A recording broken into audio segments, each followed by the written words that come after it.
So one thing that I really like to always say is people think when they hear like mindset coaching, I mean, it's also transformational life coaching. You can call it what you will, but I think people assume it's going to be being in a positive mindset all the time. Like, oh, I'm going to teach you how to, be positive. And that is the exact opposite of what I teach.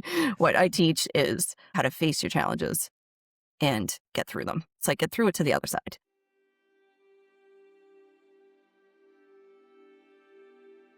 Welcome back to Elevate Within. I'm your host, Sandy Davis.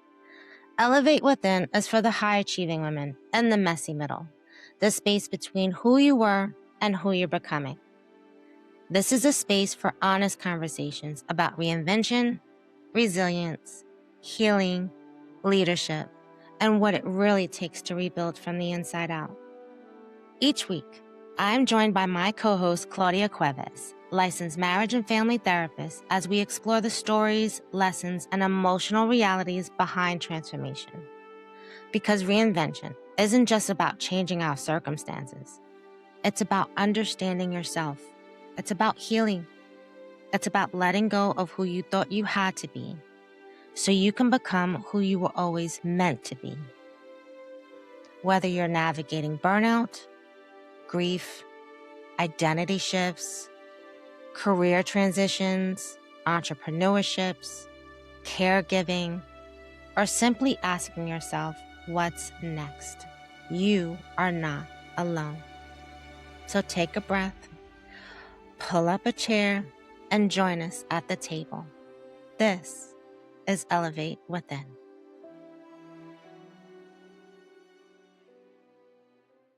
Hello, and welcome back to Elevate Within. I'm your host, Sandy Davis.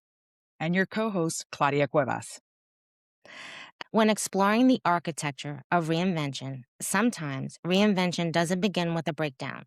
Sometimes it begins with a question, a quiet question that shows up years after taking care of everyone else, after building a career, raising a family, meeting expectations, holding everything together.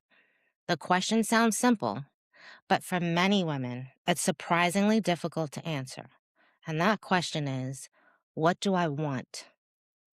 Today's guest has spent years helping women find their way back to themselves. I'm honored to introduce Amanda Maloney. Amanda is a mindset coach, author, and founder of Abundant Transformations, LLC, and a woman who understands what it feels like to spend years taking care of everyone else while slowly losing connection with yourself. Like so many women, Amanda navigated the pressures of career, motherhood, financial stress, expectations, and the constant feeling that there was never enough time, energy, or space left for her. Rather than waiting for life to become easier, Amanda began exploring mindset work, personal growth, intentional living as a way of reconnecting with herself, while still living through the realities of everyday life. Today, she helps women move from burnout and mental overload into greater clarity, confidence, and alignment. Through her coaching, writing, and speaking, she reminds women that reinvention doesn't always begin with a dramatic life change. Sometimes it begins with giving yourself permission to remember who you are beneath the roles, responsibilities, and expectations you've carried for so long. In today's conversation, we're talking about motherhood, identity, burnout, joy, self-worth, and what it means to create a life you genuinely love while you're still becoming. Amanda, welcome to Elevate Within. Thank you so much, Sandy. And hi, Claudia. I'm really excited to be here today. So We I are appreciate you excited to having have me you. Amanda, take us back before the coaching business, before the book, before the work you're doing today. What was life like back then? So I grew up in a little town that was south of Boston, Massachusetts in the United States. And I grew up with my parents and my sister, she's older, and we went to private Catholic schools. And I always kind of had, I don't know, an interest in theology, and they kind of gave me that upbringing. And what's interesting though is some people would like see me and they would think, maybe we came from money or, you go into these private Catholic schools. And it just was not the case in my household. We had a little two-family house and, it was great, but I shared a small room with my sister till I was 11. And she ended up going off to work and I wanted to work. I remember wanting to, and we had this like we lived right behind this little restaurant and my mom like had waitress there part-time. My father was a police officer, so she, would just get jobs wherever she could in between his details and his schedule. And my sister started working there and I remember I ended up, wanting to get a job. I know you can't do that at this point anymore, but at 11 years old, I was, in a kitchen picking green beans, the ends up green beans and Yeah. washing linens and things. And just from that very beginning, it just really gave me that like worker mentality and responsibility. And I loved making my own money. It also gave me independence. There was, so much of my strengths in life, I think, came from working early. And then it's also kind of what burnt me out in the end. Um, but I mean, it was great, and I wouldn't take it back. So I ended up I didn't love school. I was someone who didn't love school, but I did, when it came time to high school, I did go to a private Catholic school. My mom really wanted us to. And at that point, I was also contributing. So it's like that was more responsibility. Where we were working, we would contribute to go to the school that at first, looking back, I probably wouldn't change it. But at the time, I'm like, what am I doing here? It was all girls Mhm. and it was tough. But at that point, we had moved to a different house and things like I always had, especially in high school and being at a Catholic high school, they start teaching theology, which I loved. And I found that to be a really important subject for me. Where I said I didn't love school, that was one class I always looked forward to because my whole life I grew up Catholic.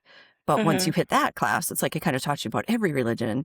And it just really opened my eyes to, what was more in the world. And being Catholic and going to church all the time and, it built such like a nice faith in me that I love, and it definitely opened me up to, knowing that there's more out there, but it also gave me a lot of good girl conditioning. So it's like between that and, starting the job early and contributing to high school, it's like I always had that feeling of, what is right and what's wrong, and sometimes, it wasn't really the case. I just felt like we just had this always, you need to work hard for your money. You need to get a good job. You need to trade your time. That was a huge one. Trade your time for money. That's all I Mhm. knew. It's like my parents, lived check to check. We didn't have like entrepreneurs and, creating digital courses and things that can last without you. Right. Right. So, that was a big part of my upbringing. And then I went, like I said, I didn't love school, so I ended up doing 2 years at a community college. I got my associate's degree, and at the same time, I was always working. Like, I got my first office job, and I was working part-time, and after that, I ended up going full-time and started working my way up. I went into Boston and then ended up getting laid off. I was like a kid who got, laid off at 19 years old. The whole What were you company doing? closed. What So when I first went out, it was administrative work. I started Okay. doing like administrative, especially through while I was still going to school.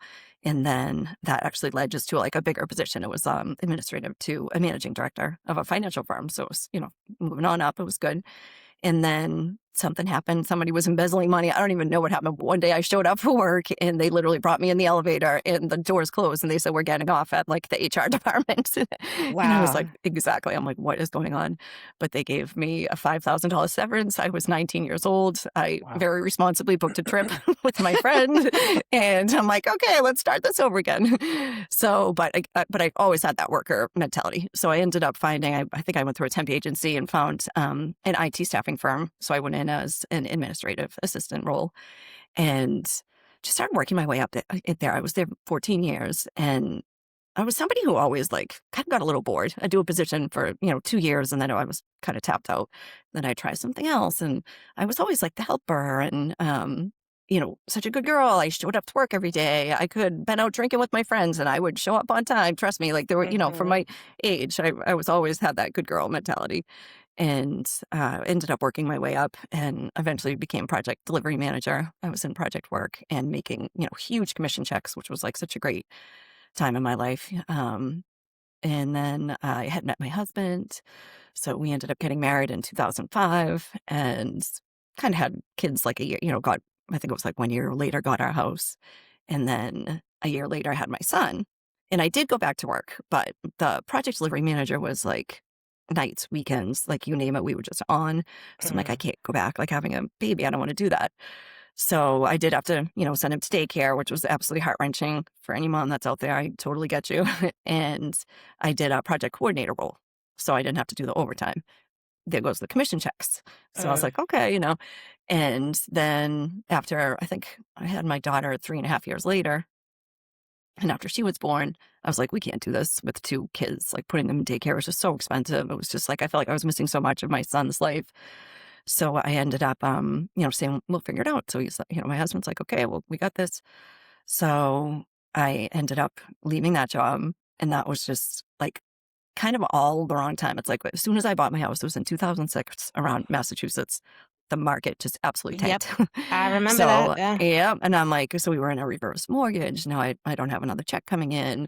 It was just like working these, like when I tell you part-time jobs, I worked at a coffee shop, I did some retail, I did some, light office things, but you name it, I tried it. And I just started, getting back into personal development. I kind of like lost that for a few years. Um, and I started, reading some books and doing different things and practicing the law of attraction. And I think it wasn't until, I don't know, we were just in a bad situation, like really bad financially. We're like, what are we going to do? I had to do something. So this is now like years later. And I want to say, so it was 2020, just before 2020, maybe 2018. I think I went back to, I ended up getting a job at my local town hall, which was awesome. It's like literally 5 minutes down the road. Got a full-time job. I was in, accounting, like stuff I had done before and excited, but it's like I got 1 week vacation the first year, the way that it landed. And I'm like, here I am with kids. My husband had a couple days from home, but for the most part, his job was way more important than mine at the time, just bringing, as far as bills were. So it was like such a struggle again. So I'm like, all right, here I am now, 5 days a week. I'm back, like we're just starting to feel like we were making a little money. Now every single dollar was literally going toward, food, making sure that my kids had activities, babysitters, the ride home, whatever it was. It's like I was just Mm. constantly, it was just that like, oh, that feeling, sinking feeling. So I'm like, part of it I liked. I was back in the office and I was feeling like, oh, I liked doing work again. There was things that I enjoyed, but I just wasn't really working. I'm like, this is crazy. So then the pandemic hit and most people, were home. I wasn't. Like I was still reporting to the office. So now I have kids remote schooling. I'm Wow. still in the office and my husband Mhm. was home, but he literally was on calls 24/7. So it's like he wasn't making sure they were on Zoom. He was doing the best he could. So it was just kind of chaos. My son was really into the Xbox, like everyone, it's like the internet. Mhm. Honestly, thank God for it. I'm like one of those people that it helped those kids. The kids that lived through that generation, they were Yeah. lonely. They were, it's like Yeah. I'm all Yeah. for it. I was fine with it.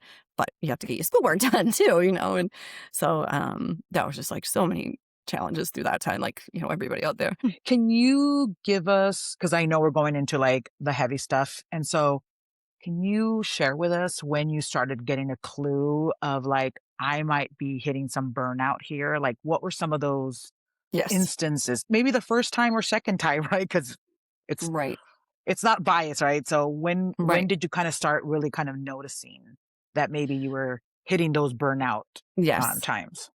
So definitely started like spiraling. I found I was yelling at my son a lot. He got like the brunt of it. He was a very, very high energy kid. And God love it. I love like it's one of his, greatest aspects. Now I love him. But at the time it was stressful. It's like you're, they don't understand, but it's like No. you're juggling all these things. So I was snapping a lot at the kids. Um, just annoyed at my husband, like resentment for no reason. He's just working, but I was annoyed. It's like, a lot of things falling on me. Um, what else did that look like? Just, no self-care, like not taking care of myself, lack of sleep, just feeling, guilty, having too much wine, going out on a wine, a play date or something and turning to that to make yourself feel better. Um, some of those I love and, walking across the street and it was fine. But then, when you had too much and there were some days Uh-huh. that I was just mad at myself, that like, what am I doing? I have these, kids here. And, and then, when the pandemic had hit and I was one day found myself Googling like, how can I stay positive in these times? Like what is going on? So, and I was doing it more just for like my family and my kids. And then all of a sudden this like ad pops up and it's just not something I would normally click on an ad. And it's this red haired guy from Australia, with his little accent telling me about something called a superconscious recode. And I was like, hmm. And for whatever reason, I clicked on the ad and I was just so intrigued. He runs something called like the Magnetic Mind program, and I ended up going through it as a client. So I went through it as a client and then just noticed such a change in myself and like my husband, like everybody was like, wow, you could just tell that they were like, mom's so different. She's not yelling anymore. Like, this is great. And I loved it so much. So I ended up getting certified. And then in the midst of all this, the pandemic is still kind of happening. People aren't really getting together. And I remember, we could go to a restaurant again. And I was going to meet some friends out at a restaurant and I was all excited. And we went out and I just remember the conversation. And I'm looking around at these like women, like my best friends and, people and this was the same with my neighbors, everybody I kind of met. And I was like, wow, like listening to just the way that the conversations would go. And I'm like, that was me, like literally just months ago. What I couldn't believe conversations were how they much had having? changed. What conversation were they having? Just like still the so like mental overload, the, stress of the pandemic, the kids and getting here and oh my God, and the work and tired and all this stuff going on. And I'm like, I just don't feel that anymore. It was like a real Mm, like eye opening to me. Like obviously I changed. Like I knew, how you changed, but I didn't realize how much I changed until I think it was like that was like a big moment for me. And that inspired me to write a book.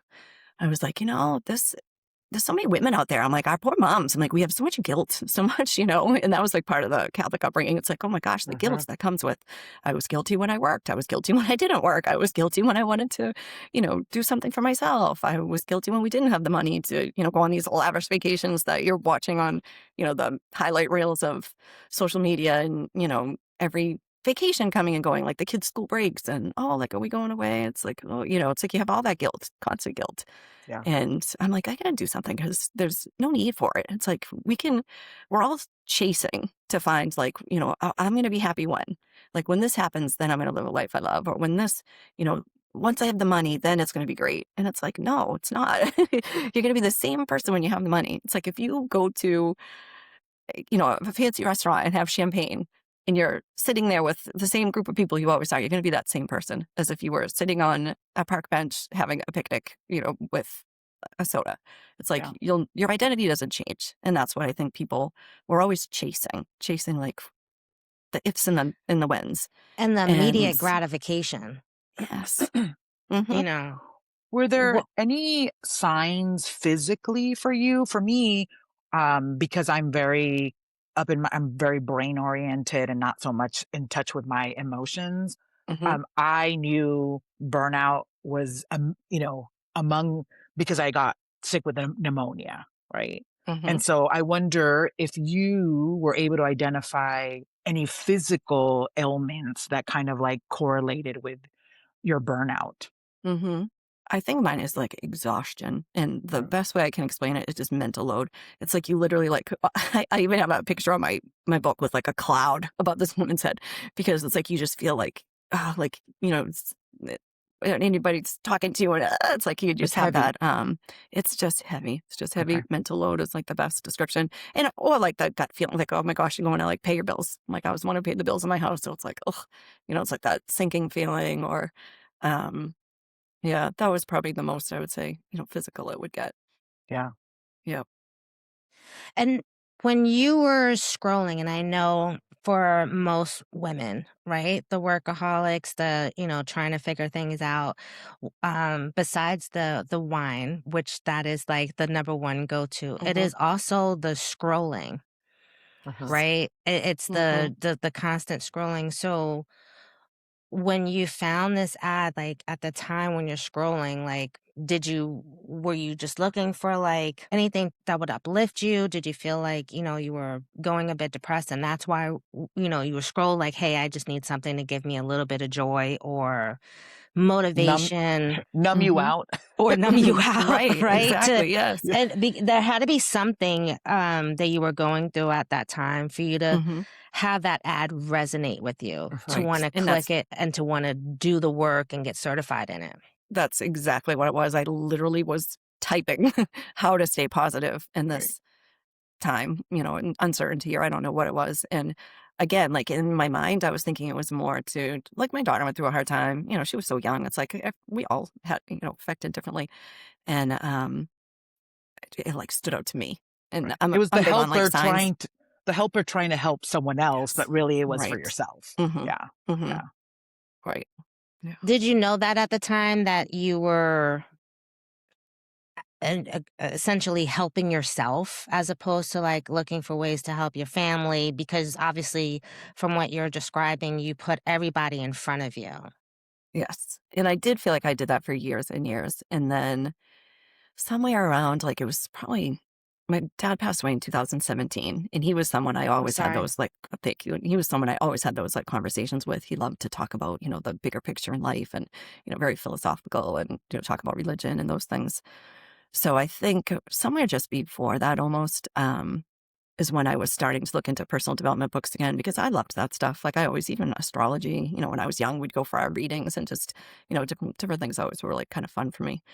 And, I started practicing the law of attraction, and it's actually the way I got this town job because I had been out for 9 years. So, it's a long time being outside of an office, and I'm like, "What am I gonna do?" How am I gonna get this? And it's so hard to get these jobs. It's usually like, somebody from within gets hired, and I just did these little techniques that I, started reading The Secret, I think it was at the time, and Great I book. I just believed it. Yeah, and I'm like, "I'm just putting it out there," and I believed it, and it took a while, and I got it. And it's just funny because, like, when I've done this, like, a few different times now, and when you write out exactly, like, how you want it to be, and then I went in and I was actually interviewed for a different position, and I was like, "Oh, whatever, that's what I applied for."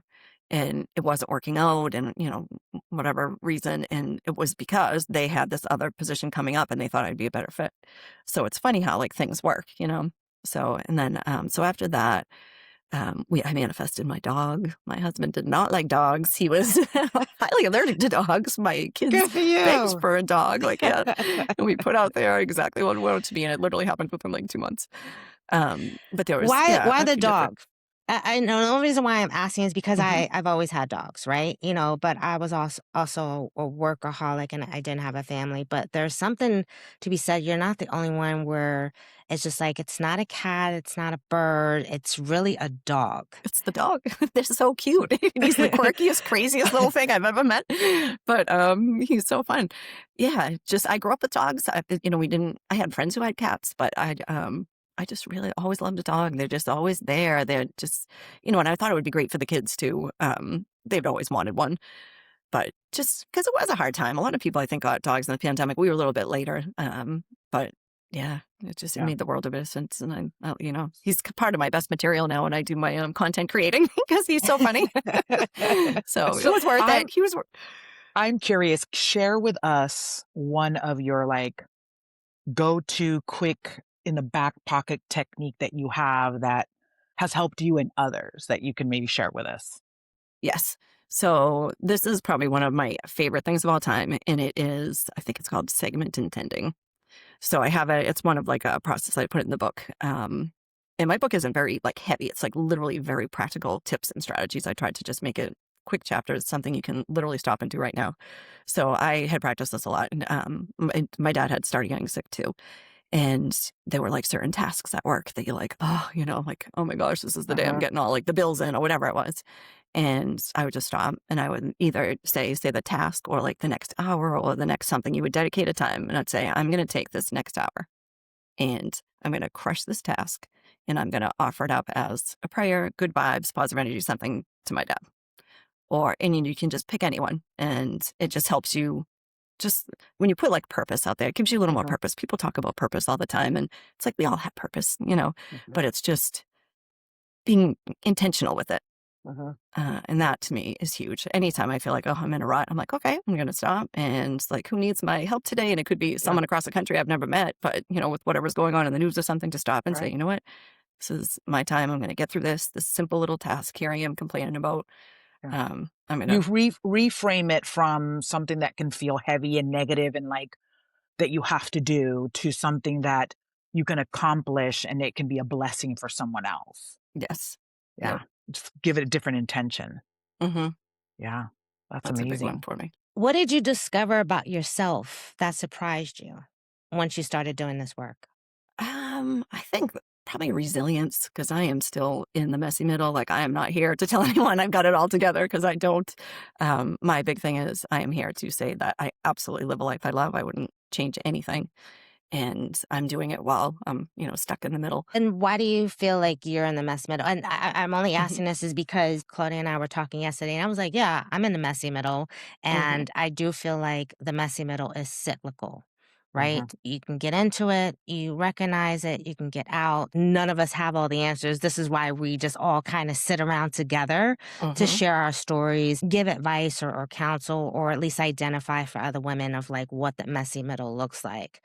So for you, why do you feel like you're still in the messy middle? Like what identifiers do you know? It has just taken so much longer than I anticipated to I've never been an entrepreneur. This is, like, the first time, like I said, I always came from that worker mentality, like, I'm an employee, I'm Yeah. self-sabotaging constantly. But probably, I think because it's just taking longer than I thought. So I'm still working part-time in an office. I work 3 days a week. So it's like I really have 2 days a week in the weekends that I dedicate toward my business. So until I can get to a point where I don't have to do that anymore, that's why I'm still working through my, financial stuff. Like things are getting better, but that with having the quirky little rescue dog, I have 2 teenagers. My son is actually much easier this year because he works full time now. He's graduated, but my daughter is 15, so she can't quite drive yet. So it's like the rides, this, it's like every time you Mhm. kind of the schedules, it's just still the chaos. Yeah. Mhm. Yeah. At what point did you realize I don't have to wait until life is perfect to enjoy it? Mhm. It definitely was when I was in the certification program because it's something, whatever it was, sparked in me to do it. And I think I started posting videos, like my videos on LinkedIn and Instagram they're so embarrassing. Like Why I'm do you like, "Oh say my that? gosh, they're just so," I'm like, like you can kind of get to know me a little bit here. I'm, pretty light and fun. Like I literally like got deer in headlights on these videos trying to coach people on mindset. They're probably like, "Oh my gosh, this girl." But no, just kind of putting myself out there. It's like just I don't know. Wish there was like one particular moment, but I think that is what happened with me. It's like a series of tiny little steps, tiny Mhm. small action steps. I don't have like sometimes this great like this aha moment. It's literally just putting one foot in front of the other, just saying, Mhm. okay, I committed to this. I created a business. I'm so passionate about doing it, and what do I need to do? Like, what's the next step? And just putting yourself Thank you out there. so much for saying that because I think Sandy and I were talking about that there is no formula, right? It's really Hmm. Mhm. about going through the steps, putting one foot in front of the other and doing is what gets you. It's so amazing to be able to look back to those first initial videos and see the progression and see how much comfortable you become. And it Yep. really is so helpful for other people going through this process that it doesn't have to be perfect, that you just got to do it. Hmm. And then you'll get to whatever the first, part of your journey is. And then you just keep on moving forward. Yeah. I call Absolutely. that recognizing the small wins. You Yes. Yes. know, that is the one thing that I've learned being in the messy middle. It's like, hey, if you can have down days or not, you have to find your small wins in the day. Hmm.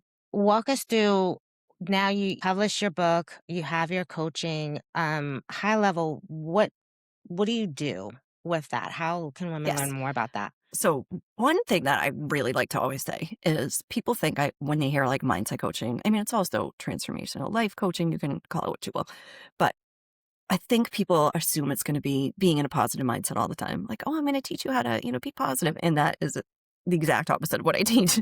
What I teach is how to face your challenges and get through them. It's like get through it to the other side. So, and I do that with, like the magnetic mind method is a 5-step process. So we'll go through that. But the biggest like premise behind the work is to create. So it's like to get you out of problem solving and into creation. Mm. And it's just like how our society is. Like we all kind of are always faced with a problem and we're finding solutions to problems. And one thing, the easiest way I always like to explain it is by saying weight. Like if you're someone who want to lose weight, you always have this 10 pounds you're trying to drop, it's like your subconscious always hears the weight. Like the weight is the one thing that it hears. So Yeah, it's like you yeah. can't get away from it. But if you change it to, I choose to create a healthy body I love, suddenly your Mm, subconscious is going to find ways to help you create a healthy body you love. So it's all about kind of changing. I like to really just focus on creation. I don't really focus on problems. Um, and just like, what is it that you really want? And we'll go into getting really clear about it. Because sometimes you can ask, like, especially women or moms, what is it that you want? And you're like, what do you mean? What do I want? It's like their whole lives. They're like trying Yeah. to figure out what everybody else wants and making them happy. So it's just getting clear about what you want. And it's not, some people come saying, like, I'm getting close to the end of my career. Like, I don't want a big career change. Like, I want to retire. And it's like, okay, like, of course you can. And that's when we just start saying, okay, well, if you're miserable at your job, but you only have 2 years left, it's like, let's find out how you can add so much fun and love and whatever else you need to outside of work that you're not even going to notice it when you show up at work anymore. Um, yeah. Yeah. I love ending Elevate Within episodes with something reflective. So, what would you say to the woman listening who can't remember the last time she felt joy? What would I say? That you have to create it, that you have to find it within, that it's not something outside of you, it's inside of you. So you have to surround yourself with people that you love, join communities. Um, you can find it. That's part of my tagline is how to ignite your superconscious swagger because we I all love have it in there. that. Mhm. Yes. Tell the folks where they can find you. Yes. So you can find me on abundanttransformationsllc.com is my website. And I do have different ways that you can work with me. There's some do it yourself options like my book and Mindset Mastery to Go is basically what I've spent tens of thousands of dollars and decades to learn, jam packed into like 9 short videos. And you can just listen to them all the time. They all have something called a superconscious recode, which is part of my certification. So it just kind of helps release some old limiting beliefs that might be stuck in your subconscious. So if you're interested in, a little science and soul, that would be a great place to start. And I do one-on-ones and programs and wellness and workshops. So Hmm. I'm out there. Yep. Come find Awesome. me. Yes. Well, we truly appreciate you being part of this series. I so appreciate it. I love what you're doing and really honored to be here. So Yes. Thank thank you. you. If you like to learn more about Amanda's work or connect with her directly, you'll find all of her information and links in the show notes. Until next time, keep elevating personally, professionally, and from within. And before I go, if no one told you that they loved you today, I love you. So, Amanda, I love you. Thank you so much again. Take care. Thank you. Bye. If this conversation resonated with you, you're not alone. That's exactly why this space exists. Elevate Within is for the high achieving women in the messy middle, the space between who you were and who you're becoming. The architecture of reinvention is an invitation to pause, to reflect, to heal, and to begin the process of unbecoming everything you were told you had to be so you could become who you were always meant to be. Be sure to join us each Friday for our Architecture of Reinvention Roundtable discussions, where we continue these conversations and explore the deeper lessons, insights, tools, and reflections that emerge from each story. And if you haven't already, be sure to subscribe on Spotify, Apple Podcasts, and YouTube so you never miss an episode. For Apple Podcast listeners, I would be grateful if you leave a rating or review. It helps reach more women who may need this conversation right now. And if you'd like to go deeper, join us on Substack at Elevate Within. There, you'll find weekly essays and honest conversations about burnout, grief, reinvention, resilience, healing, and the messy middle. Free subscribers receive full access to all public content, while paid subscribers receive bonus essays, early access to upcoming series, behind-the-scenes recording, and opportunities to engage directly with the community. If you know of a woman who needs to hear this conversation today, please share it with her. You can find me on LinkedIn under Sandra Davis, on Substack at Elevate Within, and if you're in need of fractional COO work or would like to book a discovery call on how I can help, you can reach out to me at elevateopsadvisory.com. You'll find all those links in the show notes. Until next time, keep elevating personally, professionally, and from within.